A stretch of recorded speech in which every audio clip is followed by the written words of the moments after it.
नमस्कार दोस्तों, मैं विकास शाक्या एक बार फिर से हमारे चैनल पर आपका स्वागत करता हूं। और आज हम डिस्कस करने जा रहे हैं चैप्टर नंबर 18 संन्यास की सिद्धि, इस चैप्टर के 61वें और 62वें श्लोक को। तो आइए देखते हैं कि इस 61वां और 62वां श्लोक कहता क्या है। मैं फिर से आपको कह दूं कि ये श्लोक लॉजिकली कनेक्टेड है, इसलिए मैंने इनको एक साथ कवर किया है। और इनका संस्कृत में क्या ट्रांसलेशन है वो जा करके आप गूगल पर या फिर कोई भी बुक जो आपके पास हो आप उसे पढ़ सकते हैं, देख सकते हैं और उसका हिंदी में ट्रांसलेशन समझ सकते हैं। उसके बाद इस वीडियो को आप समझने के लिए देख सकते हैं कि उसमें कहा क्या जा रहा है। ठीक है, आइए देखते हैं इस 61वें और 62वें श्लोक को। लेकिन उससे पहले मैं फिर कह दूं कि इसको समझे बिना परा अपरा और प्रकृति के 24 तत्व मन बुद्धि अहंकार समेत और शरीर के ये 5 कोश और किस तरीके से ये शरीर के 5 कोश मन के द्वारा प्रभावित होते हैं, मन किस तरह से हमारी आत्मिक उन्नति को या आत्मिक अवनति को कंट्रोल करता है, नियंत्रित करता है, इसके बारे में आपको समझ में यदि नहीं आता या आप इसको ठीक से नहीं समझते तो भागवत गीता के श्लोकों का सही अर्थ निकालना मुश्किल हो जाता है।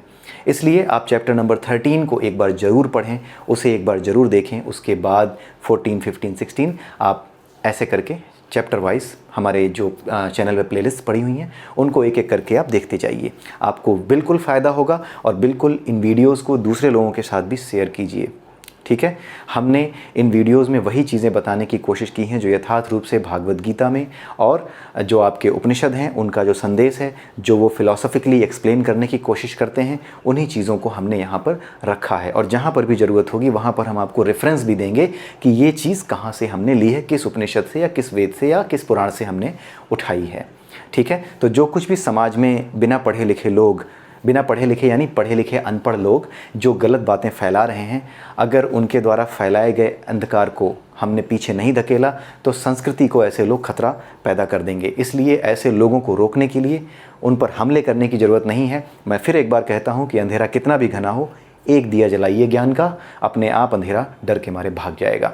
इसलिए जब सत्य सामने आने लगेगा तो वैसे ही ऐसे लोगों की हालत वैसे ही अपने आप खराब होने लगेगी। आपको किसी के ऊपर कोई हथियार उठाने की आवश्यकता नहीं पड़ेगी।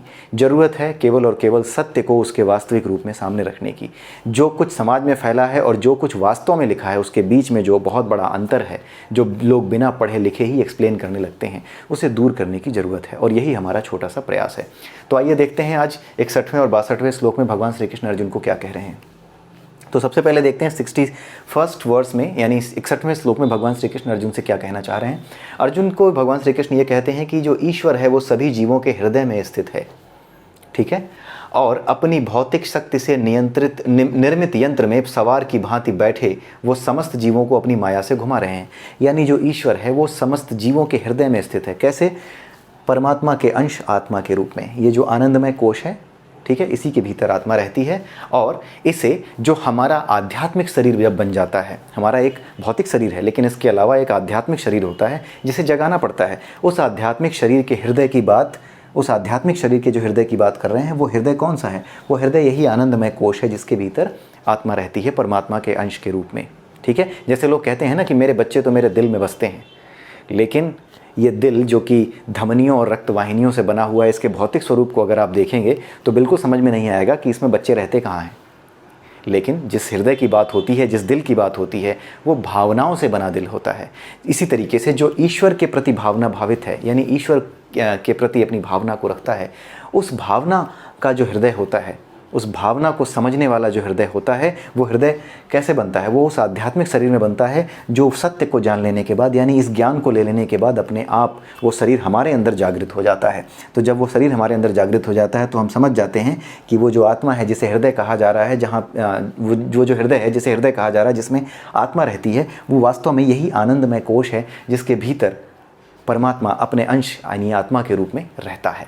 तो भगवान श्री कृष्ण यही कह रहे हैं कि ईश्वर सभी जीवों के हृदय में स्थित है। किस रूप में? इसी आत्मा के रूप में। और अपनी भौतिक शक्ति से, भौतिक शक्ति क्या?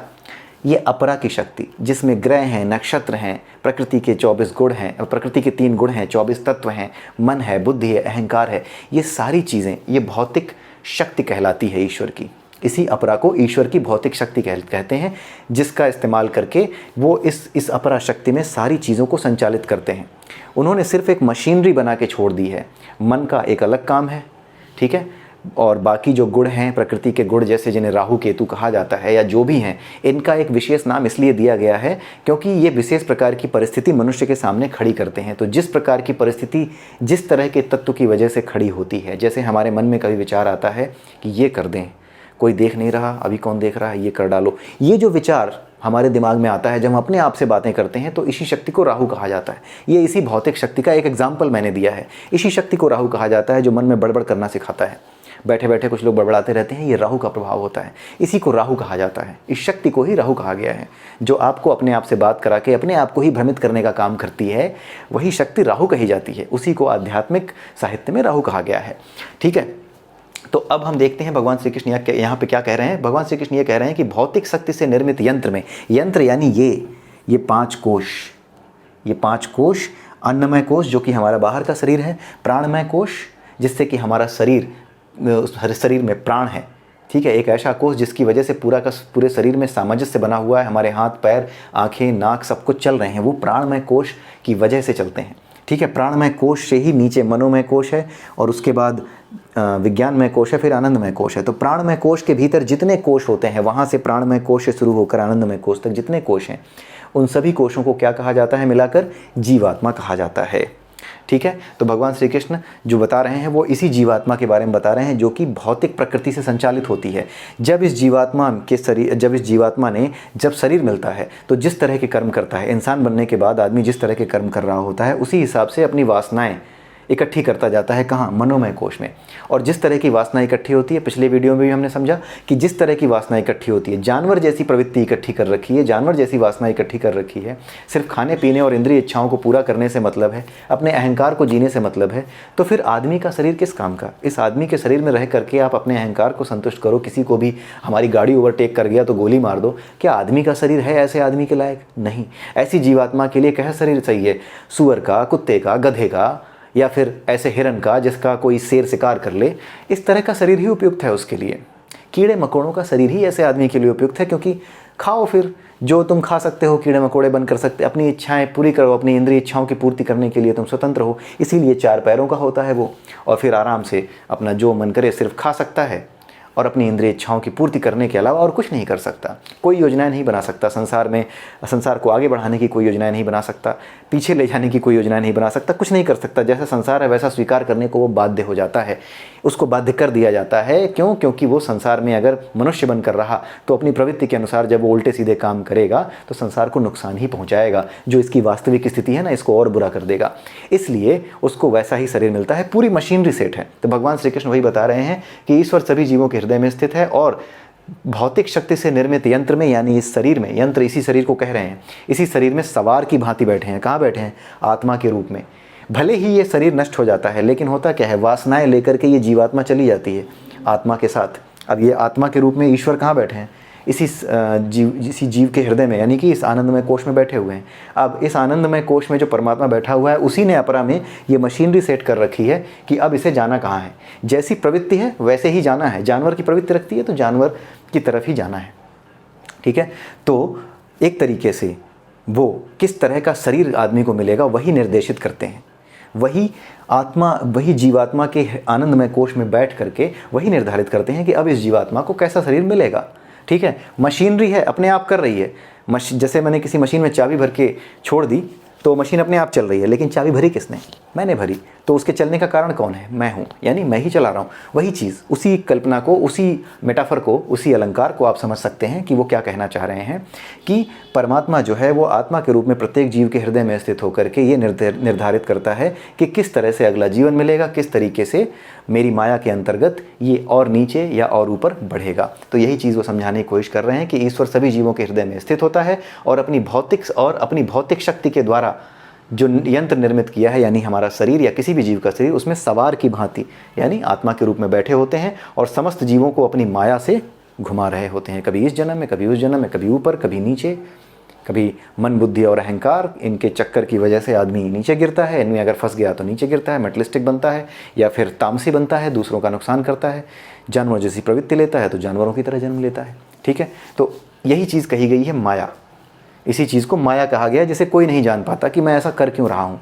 जब कोई आदमी किसी की जान लेना चाहता है तो कई बार बहुत से लोग जान नहीं लेना चाहते, लेकिन पता नहीं कौन सी शक्ति के अंतर्गत उन्हें लगता है कि पता नहीं क्या हुआ, मैं रोक नहीं पाया, मैंने मार दिया।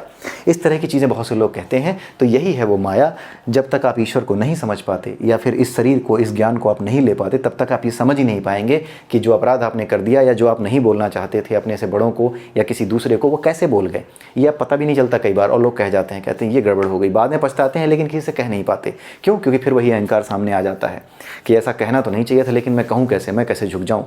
अहंकार फिर सामने आ जाता है और इसी में घूम फिर के, इसी को माया कहते हैं। ये जो अहंकार है, ये मन है, बुद्धि है, ये जो हमें इधर उधर भगाती रहती है, हमें रोक देती है कि नहीं, कल किया तो गलत है लेकिन मानना नहीं है। तो ये जो सब कुछ है इन जिन शक्तियों के अंतर्गत होता है, उसे ही ईश्वर की माया कहा जाता है। माया और कुछ नहीं है, यही है, अज्ञान ही माया है और कुछ नहीं है। ठीक है, न जानना ही माया है। ठीक है, अब अगले 62वें श्लोक में देखते हैं, हे भरत, सब प्रकार से उसी की शरण में जाओ। यानी भगवान श्री कृष्ण अर्जुन को अब ये कह रहे हैं कि सब चीज़ें छोड़कर, ये जितनी भी माया है, ये जितने भी 24 तत्व, मन बुद्धि अहंकार, जिसकी वजह से तुम अपने आप को नीचे गिराते हो, उन सब को छोड़ करके, उन सब को छोड़ दो, उन सब का ध्यान लगाना छोड़ दो। कर्म योग, ज्ञान योग और भक्ति योग, जो भी योग बताए गए हैं, उनमें से किसी भी योग में रह करके आप इनसे छूट सकते हो। और उनसे छूटने के बाद क्या कर सकते हो, आप उसकी शरण में चले जाओ। इनका इस्तेमाल करके उनकी शरण में चले जाओ, उस परमात्मा की शरण में चले जाओ। उसकी कृपा से तुम परम धाम एवं परम शांति प्राप्त करोगे। क्योंकि अगर आप इनकी शरण में आ गए तो आपका कोई भी कर्म अपने लिए हो ही नहीं सकता, क्योंकि आप जान गए कि आप कोई भी कर्म करोगे तो आप दोबारा जन्म क्यों लेते हो, आप क्यों दुख भोगते हो, सुख भोगते हो, सब कुछ आपको वास्तविक रूप में पता चल गया। तो जब आपको पता चल गया तो आप करोगे क्यों वो काम। फिर आप जो परम शांति है, मानसिक परम शांति, आत्मा की शांति जो है, अपनी आत्मा की शांति के लिए जो कर्म करोगे वो कैसे करोगे, इस आनंदमय कोश में स्थित आत्मा के लिए करोगे, यानी उस परमात्मा के लिए करोगे। यानी जैसे नौकर अपने मालिक के लिए काम करता है, उसे तो सिर्फ और सिर्फ नौकरी सैलरी के रूप में घर में रहने को मिल जाता है और उसकी सुविधाओं का मालिक ध्यान रखता है, उसी तरीके से ईश्वर भी हमारी सुविधाओं का ध्यान रखता है। अगर हम अपने सभी कर्म ईश्वर को समर्पित कर दें, अपने सभी कर्मों के फल ईश्वर को समर्पित कर दें, तो यही चीज़ भगवान श्री कृष्ण कह रहे हैं। अगर कोई भी कर्म आप ईश्वर को समर्पित करोगे तो आप सोच करके देखो, वो कर्म कभी गलत नहीं होगा। जब आप अपने लिए कर्म करते हो कि मुझे बड़ा घर चाहिए, बड़ी गाड़ी चाहिए, सत्ता चाहिए, मुझे लेफ्टिस्ट की सत्ता चाहिए, हम तो लेफ्टिस्ट हैं, हमें लेफ्टिस्ट की सत्ता स्थापित करनी है, ये जो जिद है, ये जो अहंकार है, ये क्या कराता है, यही अपने लिए काम करवाता है। लेकिन जब आप ईश्वर के लिए काम करोगे, किसी एक ऐसी परम शक्ति के लिए काम करोगे जिसने इस संपूर्ण संसार को बनाया है, तो आप किसके भले का काम करोगे, फिर आप इस संपूर्ण संसार के भले का बाय डिफ़ॉल्ट काम करने लगोगे। अपने आप से वो काम होंगे जो कि भगवान संसार के भले के हों, क्योंकि वही ईश्वर की सच्ची सेवा है। संसार के भले का कोई भी कर्म जो कंपैशन, करुणा से जुड़ा हुआ है, समस्त जीवों के कल्याण का मार्ग बनाता है, समस्त जीवों के कल्याण के लिए जो कर्म करते हैं आप, उन्हीं कर्मों को ईश्वर के लिए किया गया कर्म कहा जाता है। और ये अपने आप होते हैं। जब आप कोई भी कर्म ईश्वर के लिए करोगे, अपने लिए कुछ करोगे ही नहीं, गाड़ी बंगला घर ये सब सोचे बिना, ये तो अपने आप मिलेगा। जब आप करोगे, अच्छे कर्म करोगे, तो समाज में एक ओहदे की वजह से, समाज में सम्मान की वजह से आपको घर, लोगों का प्यार, सब कुछ मिलेगा, आपको इस चीज़ की कमी नहीं हो पाएगी। ठीक है, तो यही चीज़ समझाने की भगवान श्री कृष्ण ने कोशिश की है कि सभी प्रकार से उसी एक परमात्मा की शरण में जाओ जो तुम्हारे आनंदमय कोश में आत्मा के रूप में बैठा हुआ है। उसकी कृपा से तुम परम धाम एवं परम शांति प्राप्त करोगे, क्योंकि फिर ये मनोमय कोश में कुछ होगा नहीं। जब आप सीधे सीधे आनंदमय कोश में स्थित आत्मा को देख पाओगे और किसी तरह की वासना से नहीं घिरोगे और अपने कर्म को पूरी तरह से मुझे समर्पित कर दोगे, या अपने ज्ञान को, जब ज्ञान की तरफ जाओगे, सन्यासी बनोगे, तो अगर आप जो है भौतिक कर्म छोड़ दोगे, उससे जुड़ी इच्छाएं छोड़ दोगे, तो क्या होगा, तब भी आप एक रास्ता बनाते हो। भक्त बनते हो तब भी आप एक रास्ता बनाते हो। भक्त भी अपने सारे काम भगवान के लिए करता है, तो वो भी एक रास्ता बनाता है कि मनोमय कोश में कुछ न बिछाया जाए, किसी तरह की भावनाओं के, किसी तरह की वासनाओं के बीज न बोए जाएं। तो जब मनोमय कोश से वासनाएं शांत होने लगती हैं, तो ये पूरा का पूरा जो नीचे जो विज्ञानमय कोश है और विज्ञानमय कोश के नीचे जो आनंदमय कोश है, वो साफ साफ जीव को दिखने लगता है और जीव अपने आप यहाँ पर आकर स्थित हो जाता है। आत्मा जो मनोमय कोश है उससे भीतर निकलता हुआ फिर वो विज्ञानमय कोश से फिर भीतर जो आनंदमय कोश है उस तक वो देख पाता है और उसमें जाकर वो स्थित हो जाता है। ठीक है, क्योंकि बीच में कुछ बचता ही नहीं। जब कोई वासना नहीं बचती तो फिर जो ये भक्त होता है वो फिर ज्ञान के भी बंधन को तोड़ देता है, क्योंकि भक्त क्या करता है, मुझे नहीं जानना कि कितने श्लोक हैं, क्या याद करना है, मुझे बस ईश्वर के प्रति समर्पण है, मुझे गहरा विश्वास है, बिल्कुल ऐसा विश्वास है जिसकी कोई हद नहीं है, पूरा समर्पण है ईश्वर के लिए, तो उसे ज्ञानमय कोश की भी आवश्यकता नहीं पड़ती। उसी तरीके से जो ज्ञानी है वो ज्ञानमय कोश में थोड़ा सा फंसा रहता है, इधर उधर घूमता रहता है। ज्ञानमय और आनंदमय कोश के साथ जैसा शरीर या जैसे लोक में वो रह सकता है, वैसे लोक में ऊपर कई लोक होते हैं। जैसे हमारे यहाँ बताया जाता है स्वर्ग लोक, उसके ऊपर और लोक हैं, उसी तरीके से और भी लोक हैं, जनलोक, महालोक। तो जिस लोक में आप ज्ञानमय कोश के साथ आनंदमय कोश के भीतर रह सकते हो वो अलग लोक है, वो अलग लोकों में फिर रहने लगता है। ठीक है, तो इस तरीके से जब तक ज्ञानमय कोश भी नहीं टूटता और आनंदमय कोश के अंदर बस आनंदमय कोश जब वापस रह जाता है तो आत्मा क्या रह जाती है, बस वो आत्मा ही रह जाती है। फिर वो किसी गुण से प्रभावित नहीं रह जाती, तो फिर वो अपरा में नहीं रहती। अगर कोई चीज़ जैसे तेल है, पानी में नहीं मिल सकता, तो वो अपनी अलग परत में तैरेगा, वो तेल में मिलकर नहीं तैरेगा। उसी तरीके से जब आत्मा निकल जाती है, जब आत्मा सिर्फ और सिर्फ हमारे शरीर का आनंदमय कोश रह जाता है अंत में, तो वो क्या करेगी, वो यहाँ रहकर क्या करेगी, अपरा में उसकी स्थिति ही नहीं है, वो अपने आप परा में चली जाती है। ठीक है, तो ये होता है। तो ये चीज़ समझाई गई है भगवान श्री कृष्ण के द्वारा। तो भगवान श्री कृष्ण यही कह रहे हैं कि हे भरत, सब प्रकार से उसी की शरण में जाओ। जब उसकी शरण में जाओगे तो उसकी कृपा से तुम परम धाम एवं परम शांति प्राप्त करोगे। अगले वीडियो में फिर मिलेंगे, तब तक के लिए नमस्कार।